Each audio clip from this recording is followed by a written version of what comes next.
Welcome to study with Ranjit. আজি আমি আলোচনা কৰিম ক্লাছ 6-ৰ চেপ্টাৰ নম্বৰ 6-ৰ যিটো লেচন আছে সেই লেচনটো বহুত ইণ্টাৰেষ্টিং হয় আৰু ইয়াৰে যিটো পৰিসীমা আৰু কালি মেথছ বুলি ক'লে বহুতো ষ্টুডেণ্টে হয়তো ভয় কৰে। তেওঁলোকে যদি বেছিক কনচেপ্টকেইটা যদি ভালদৰে আয়ত্ব কৰি লয় তেনেহ'লে মেথছত কোনো ধৰণৰ প্ৰব্লেম ফেচ নকৰা তোমালোকে।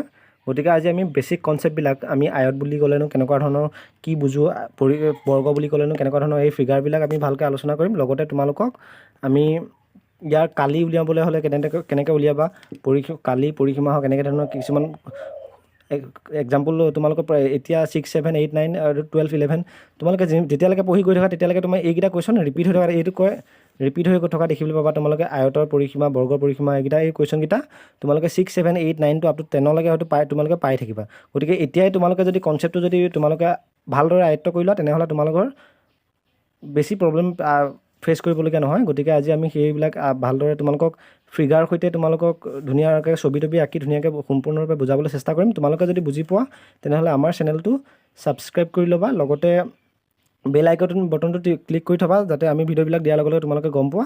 আজি আলোচনা কৰোঁ আমি আয়তৰ পৰিসীমা বুলি ক'লে তোমালোকৰ মনলৈ কেনেকুৱা ধৰণৰ ভাৱ আহে? পৰিসীমা বুলি ক'লে কি হয়, গোটেই 4 ৰাউণ্ডটো, ছাপ'জ এইটো এটা আয়ত, এই আয়তৰ পৰিসীমা বুলি ক'লে আমি ইয়াৰ পৰা ইয়ালৈ গোটেই পৰিসীমাটো 4 ৰাউণ্ডটো দৈৰ্ঘ্য উলিয়াবলৈ হ'লে সেইটো কয় পৰিসীমা। হ'লে পৰিসীমা বুলি ক'লে কি মনলৈ আহে? গোটেই 4 ৰাউণ্ডটো যোগফলটো হ'ল পৰিসীমা। আৰু আয়ত বুলি ক'লে মনলৈ কেনেকুৱা ফিল আহিব তোমাৰ? আয়ত বুলি কোৱাৰ লগে লগে তুমি ডাইৰেক্ট ইটাটো ইমাজিন কৰিবা। তোমালোকৰ ঘৰত বনোৱা ইটাটো, ঘৰত যে ঘৰ চৰ বনাবলৈ যিটো ইটা আমি ব্যৱহাৰ কৰোঁ, আমাৰ ঘৰ বনাবলৈ, সেই ইটাটোৰ কথা মনত পেলাবা। ইটাটো এটা আয়ত আকৃতিৰ দেখা দিয়া, কিহৰ দৰে? আয়ত আকৃতিৰ দৰে। আয়ত বুলি ক'লে তাৰ এটা কি থাকিব? এটা দীঘ আৰু প্ৰস্থ থাকিব। আয়তৰ দীঘ আৰু প্ৰস্থ থাকিব হ'লে এইকণৰ পৰা এই দিশডাল, এইডাল দীঘৰ আৰু এইডাল দীঘৰ সৈতে সমান হয়নে? তোমালোকে দেখিলেই হয়তো গম পাইছা। দীঘৰ ভেলুটো সদায় সমান হয়, এইডাল আৰু প্ৰস্থ ভেলুটো ইয়াৰ পৰা ইয়ালৈ সমান হয়। এতিয়া আয়তৰ পৰিসীমা ওলোৱা সূত্ৰটো তোমালোকে মনত ৰাখিবা। আয়তৰ পৰিসীমা ওলোৱা সূত্ৰটো কি? 2 × দিশ যোগ প্ৰস্থ। এতিয়া ছাপ'জ এইটো এটা আয়ত, এই আয়তটোৰ ক্ষেত্ৰত যদি আমি দিশটো যদি কুৱেশ্যনত দিয়া আছে তোমাক 10 বুলি দিয়া আছে, প্ৰস্থ যদি দিয়া আছে তোমাক 15 বুলি দিয়ে, প্ৰস্থ ছাপ'জ 5 বুলি দিয়া আছে, কাৰণ এই দীঘতকৈ প্ৰস্থ সদায় কম, সেইটো চাই ল'বা। তোমাৰ এইটো দিয়া আছে, তেনেহ'লে ইয়াৰ তোমাৰ পৰিসীমা যদি উলিয়াবলৈ কয় তেনেহ'লে কুৱেশ্যনটো ডাইৰেক্ট তুমি এইটো পাতি ল'বা। আয়তৰ পৰিসীমা ইকুৱেল টু 2 বা অসমীয়াত ক'লে 2 পূৰণ, এই বেকেট চিনডালে সদায় পূৰণ বুজায়। হ'লে বেকেট চিনডালে পূৰণ বুজায়, 2 পূৰণ দিশ যোগ প্ৰস্থ এনেকৈ কৰিব পাৰা। গতিকে ইয়াত যদি তুমি পুট কৰি দিয়া, ভেলুকেইটা বঢ়াই দিয়া, কি পাবা? 2। এই বেকেট চিনডাল আছে, বেকেট লিখিলা তুমি, দীঘৰ জেগাত কিমান আছে? কুৱেশ্যনটো যদি দীঘৰ জেগাত 10 বুলি দিয়া থাকে 10 পাতি দিলা, যোগ প্ৰস্থ যদি দিয়া আছে 5 বুলি 5 পাতি দিলা, তেনেহ'লে কি পালা? এতিয়া তুমি 2 ব্ৰেকেট চিনডালে বুজায় পূৰণ লিখিলা, এইটো যোগ কৰিলে কিমান পাবা? 10 × 5 = 15। হ'লনে? ইয়াত এটা পূৰণ কৰিলে কিমান পালে? 2 × 15 = 30। গতিকে আমি একেবাৰে ইজিলি কৰিব পাৰিলে। আয়তটো তোমাৰ এনেকৈ দিয়া থাকিলে ফিগাৰটো আঁকি ল'বা। আগত কুৱেশ্যন যদি দিয়া এটা আয়তৰ দিশ দিয়া আছে 10, প্ৰস্থ দিয়া আছে 5, ইহঁতৰ পৰিসীমা নিৰ্ণয় কৰা বুলি যদি তোমাক সোধে তেতিয়া তুমি কি কৰিবা? আয়তটোৰ প্ৰস্থ দুইটা পূৰণ কৰি দিলে হ'ল। 2 × দিশ যোগ প্ৰস্থ, সেইটো কৰি ল'বা, সূত্ৰ পাতিলে তাত তুমি ভেলুকেইটা পুট কৰি এইকেইটা এনেকৈ পূৰণ কৰিলে হ'ল। অ'কে।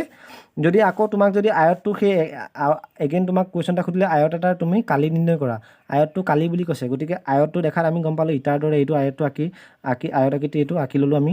আয়তটোৰ দিশ বুলি ক'লে দীঘলডাল সদায় দিশ হয়, এইফালেও এডাল দিশ। হ'লে প্ৰস্থ বুলি ক'লে এইডাল আৰু এইডাল প্ৰস্থ। গ'ল পালা? এতিয়া আয়তৰ কালি ওলোৱা সূত্ৰটো কি? তোমাৰ দিশ পূৰণ প্ৰস্থ। গতিকে যদি কুৱেশ্যনটো যদি কয় আমাক দিশটো তোমাৰ 10 চেণ্টিমিটাৰ, প্ৰস্থ তোমাৰ 7 চেণ্টিমিটাৰ, এতিয়া কালি নিৰ্ণয় কৰা, এনেকৈ যদি কয় তোমাক, তুমি ডাইৰেক্ট পাতি দিলা, আয়তৰ কালি সূত্ৰটো পাতি ল'বা এনেকৈ। আয়তৰ কালি ইকুৱেল টু দিশ পূৰণ প্ৰস্থ আমি জানো, হয়নে? তেনেহ'লে কি প্ৰব্লেম হ'ব এতিয়া তোমাৰ? আয়তৰ দীঘৰ জেগাত তোমাৰ কিমান আছে? 10 দিয়া আছে, 10 পাতিলা, পূৰণ প্ৰস্থ জেগাত 7 দিয়া আছে, 10 × 7 কৰিলে কিমান হ'ব? 10 পূৰণ 7 কৰিলে 70। পাৰিবা নাই? একেবাৰে ইজি হয় এইবিলাক কুৱেশ্যন। মেইন কথা আমি কনচেপ্টটো বুজি ল'ব লাগে, বস্তুটো কি কৈছে তোমাক। ত্ৰিভুজ বুলি ক'লে কেনেকুৱা বুজা? ত্ৰিভুজ বুলি ক'লে এইটো 3ডাল বাহুৰে আগুৰা সমতল ক্ষেত্ৰক ত্ৰিভুজ বুলি নিশ্চয় তোমালোকে চবেই জানা। এতিয়া এইটো ত্ৰিভুজ, এই ত্ৰিভুজটো তুমি পৰিসীমা উলিয়াব কৈছে তোমাক। পৰিসীমা বুলি ক'লে কি কৈছিলোঁ মই?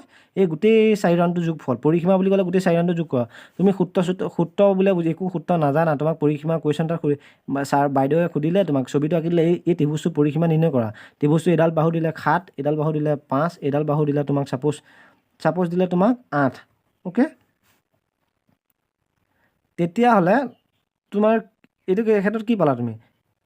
এই এনেকুৱা ধৰণৰ ত্ৰিভুজ এটা দিলে, সেই ত্ৰিভুজটোৰ ক্ষেত্ৰত তুমি পৰিসীমা উলিয়াব লাগে বুলি ক'লে গোটেইকেইটা বাহু যোগ কৰি দিলে হ'ল, ইয়াৰ পৰিসীমা পাবা। গতিকে আমি কি পালোঁ? ত্ৰিভুজৰ পৰিসীমা ইকুৱেল টু 3ডাল বাহুৰ যোগফল। এতিয়া আমি এইটো ক্ষেত্ৰত কি পাম? 5 + 7 + 8। 8 7 15 15 5 20 বুজি পালা না একেবাৰে ইজি ত্ৰিভুজৰ পৰিসীমা সূত্ৰটো মনত ৰাখিবা ত্ৰিভুজৰ পৰিসীমা ইকুৱেল টু তিনিডাল বাহুৰ যোগফল হ'লনে তিনিডাল বাহু দিয়া থাকে তিনিডাল বাহু যোগ কৰিলে হ'ল নেক্সট ত্ৰিভুজৰ কালি বুলি ক'লে তুমি কি বুজিবা এতিয়া কালি ত্ৰিভুজৰ কালি উলিয়াব কৈছে তোমাক আৰু ত্ৰিভুজটো ফিগাৰটো তুমি ত্ৰিভুজ বুলি ক'লে তুমি ডাইৰেক্ট যি বুলি কয় তুমি আগত ডায়েগ্ৰামটো আগত আঁকি ল'বা ছবিটো আঁকি ল'বা এইটো ত্ৰিভুজটো হ'ল ত্ৰিভুজটো তোমাৰ এই তলত যিডাল মাটিৰ লগত লাগি থাকে সেইডালক কয় ভূমি হ'ল আৰু যিডাল ওপৰৰ পৰা এনেকৈ পোনে পোনে থাকে লম্ব আকাৰে থাকে এইডালক কয় উন্নতি বা লম্ব ত্ৰিভুজটো এই দুডাল বস্তু তুমি গম পাব লাগিব ত্ৰিভুজটো এইটো ত্ৰিভুজ এইটো এটা ত্ৰিভুজ এই ত্ৰিভুজটো তুমি ভূমি কোনটো হ'ব এই মাটিত লাগি থকাডালক কয় ভূমি আৰু ইয়াৰ ওপৰৰ পৰা পোনে পোনে যিডাল আহিব এইডালক কয় লম্ব বা উন্নতি বুলি কয় গম পালা কোনকেইটা বস্তু কি কয় সেইটো জানিব লাগিব এইকেইটা জানিলে তুমি বাকী এক্সামত নিজে কৰিব পাৰিবা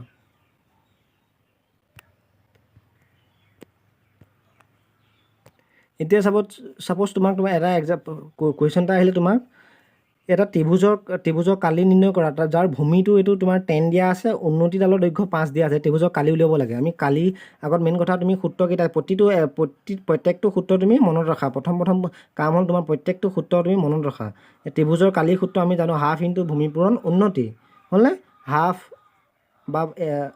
হাফ ইনটু ভূমি ভেলু কিমান দিয়া আছে ভূমি মানে 10 10 পাতিলোঁ উন্নতি কিমান দিয়া আছে 5 দিয়া আছে এতিয়া তুমি কটাকটি কৰিব জানানে এতিয়া দুইটোৱে যদি কাটো আমি 2 10টোক যাব 5 বাৰ যাব 2 5 গুণ 10 গতিকে থাকিলে কি 5 আৰু 5 থাকিলে 5 আৰু 5ক পূৰণ কৰিলে কিমান হ'ব 25 এইটোৰ এনচাৰ হ'ব 25 বুজি পালা একেবাৰে যি বস্তুবিলাক ধুনীয়াকৈ সূত্ৰবিলাক মনত ৰাখি লোৱা তাৰপিছত নিজে কৰিবলৈ চেষ্টা কৰিব পাৰিবা ইয়াৰ পাছৰ কনচেপ্টটো হ'ল বৰ্গ বুলি ক'লে কি বুজা বৰ্গ বুলি ক'লে চাৰিডাল বাহুৰ সমান বাহুৰে আগুৰা সমতল ক্ষেত্ৰত কি বুলি কয় বৰ্গ বুলি নকয় জানো এইডাল যদি 7 হ'বলৈ হয় এইডালো 7 হ'ব লাগিব এইডালো 7 হ'ব লাগিব এইডালো 7 হ'ব লাগিব গোটেইকেইডাল বাহুৰ দৈৰ্ঘ্য সমান হ'লে তাক কি বুলি ক'ব বৰ্গ বুলি ক'ব আয়ত বুলি ক'লে কি হ'ব দুডাল বাহু দীঘল আৰু আয়ত বুলি কওঁতে আমি কি পাইছিলোঁ আয়ত বুলি কওঁতে এই দুডাল বাহুৰে এইডাল দুডাল বাহু সমান আৰু এইডাল বাহু সমান গোটেইকেইডাল বাহু সমান নহয় দুডাল সমান বিপৰীত বাহু সমান হয় এডালে আনডালৰ সৈতে সমান এডালে আনডালৰ সৈতে সমান কিন্তু বৰ্গ বুলি ক'লে কি হয় গোটেইকেইডাল সমান হ'ব লাগিব এতিয়া বৰ্গৰ পৰিসীমা বুলি ক'লে কি কৰিবা তুমি বৰ্গৰ পৰিসীমা এইটো যদি a বুলি ধৰা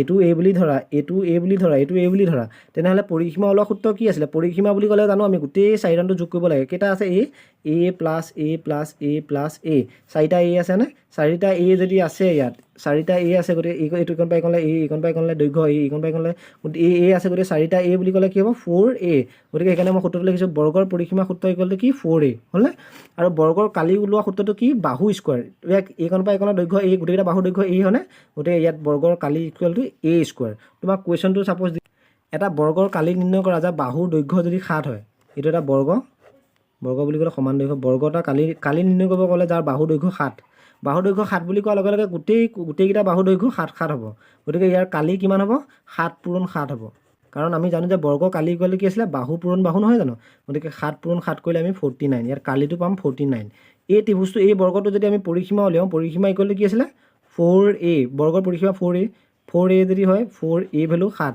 a মানে বাহুৰ দৈৰ্ঘ্য 7 4 গুণ 28 গতিকে বুজি পালা একেবাৰে ইজি এইদৰে আমি ইয়াৰ পাছত মই এক্সাৰচাইজৰ প্ৰব্লেমবিলাক তোমালোকক ভালদৰে বুজাই দিম তোমালোকে যদি ভিডিঅ'টো চাই বুজি পাইছোঁ বুলি ভাবিছা তেনেহ'লে আমাৰ চেনেলটো ছাবস্ক্ৰাইব কৰি লোৱা আৰু ইয়াৰ পাছৰ ভিডিঅ'বিলাক আমি লাহে লাহে দি থাকিম তোমালোকে ভালদৰে আয়ত্ব কৰি ল'বা তোমালোকৰ ভাল হ'ব থেংক ইউ